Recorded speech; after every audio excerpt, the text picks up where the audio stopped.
now present George Edwards in Dr. Jekyll and Mr. Hyde.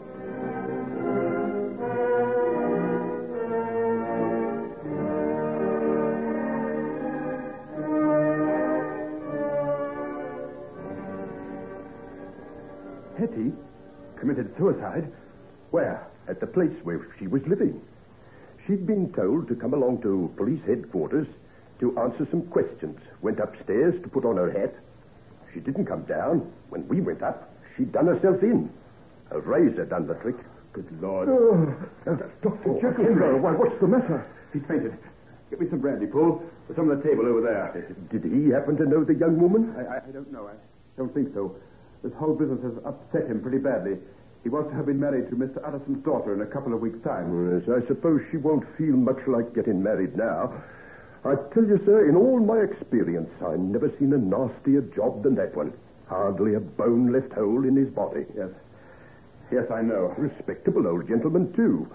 Wonder what he was doing in a place like that. He's gone down there to try and buy the house on behalf of a client, I understand.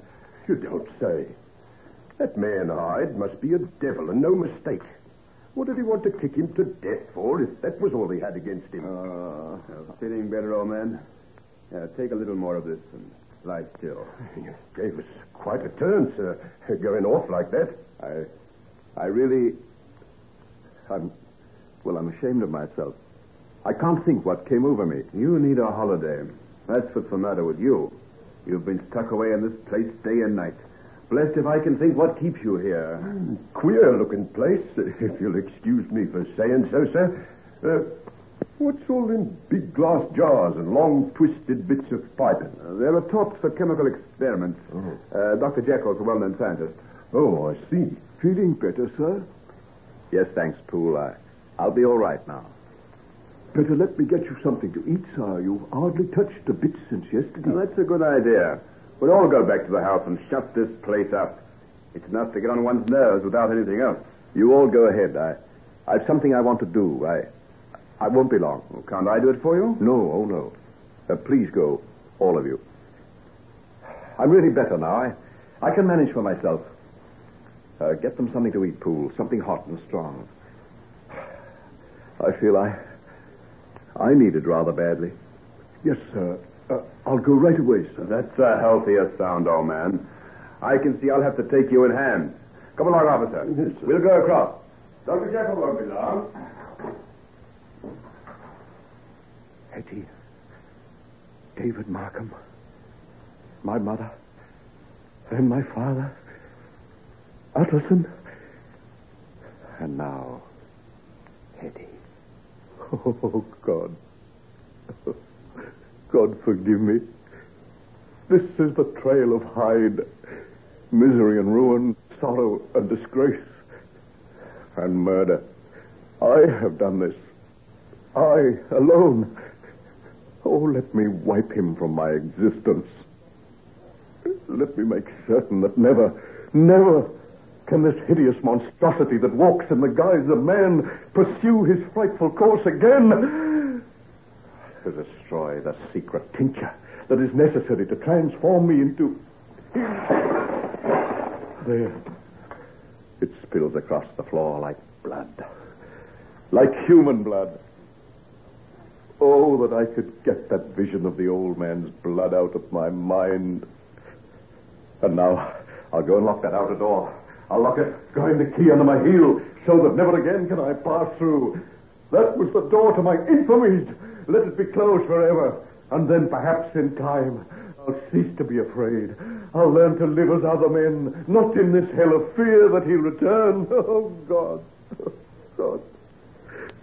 Have pity on me, God. What am I going to do to redeem myself in your eyes and in the eyes of men?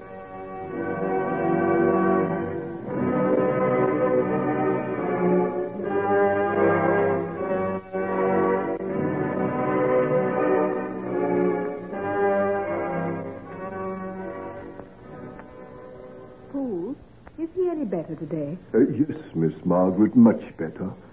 He's sitting in the sun out in the garden. Would you care to go out this way? Yes, I will. I bought these flowers for him. They looked so pretty in the shop window. I thought they might make him feel better. I think the sight of you, miss, will do more than any flowers. That's nice of you, Poole. But I'm afraid I'm not very cheerful company these days. We were talking about you in the servants' hall only this morning. If you'll excuse us for taking the liberty, miss. And we were saying that it was nothing short of wonderful the way you've borne up through it all. I've had kind friends to help me, Poole. As if the one thing wasn't enough without poor Mr. Henry getting took so bad. Dr. Lanyon was saying that if it hadn't been for you and the way you stayed with him and looked after him, he doesn't think he'd ever have come round the way he has. How did he seem this morning? Oh, a good deal brighter. Ask me what was in the papers, if you please. Really? Well, that is a good sign. It's the first sign of interest he's shown for weeks. I think you'll find him a good deal brighter in lots of ways when you see him. Then I'll go out right away. Thank you, Poole. I appreciate all you've done for me. It's been a pleasure, miss. A real pleasure.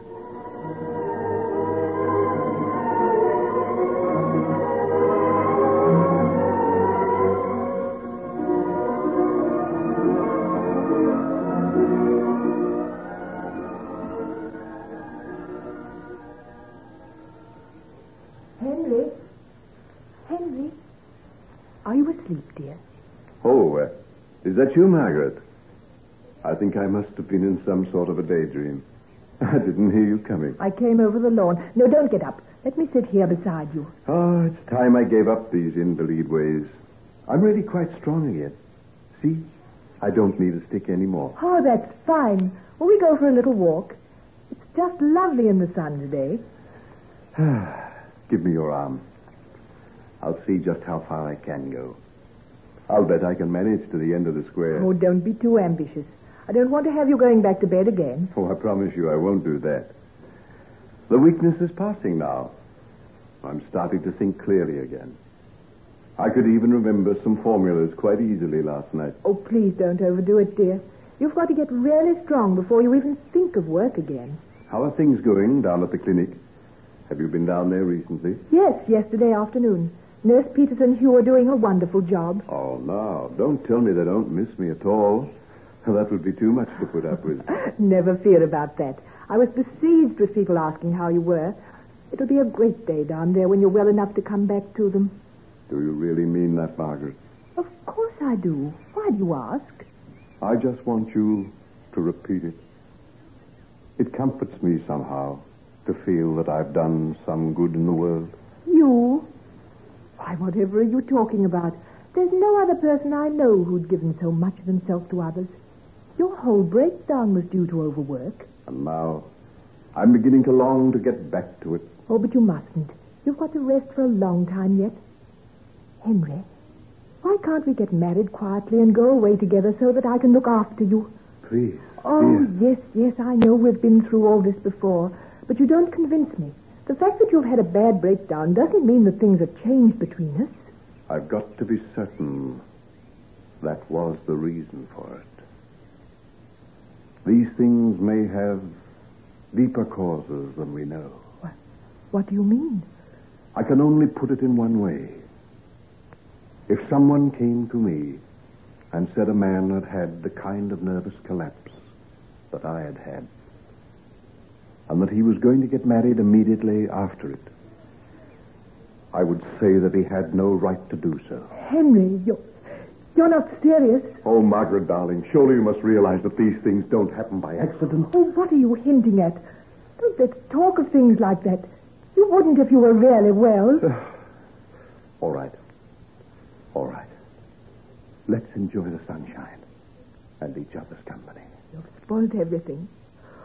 Why did you want to say those things? I'm sorry, sweet. I'm sorry. But they're in my mind. In my mind always. It can't be that you're afraid there may be some sort of, mental derangement. I can't say yet. It's too early to tell. Oh, no. No, not you, Henry. Not you of all people. I won't have it. It isn't possible. Hush, darling, please don't. Oh, what a fool I am. Now, come. Now, we'll say no more about it now. Perhaps you're right. And these things are only the stupid fancies of a sick man.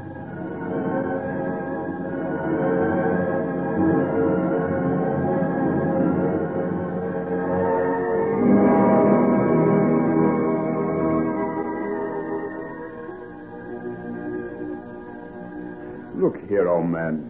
What's this balderdash you've been talking to Margaret? Poor girl came to me in a terrible state this afternoon. What did she say, Hugh?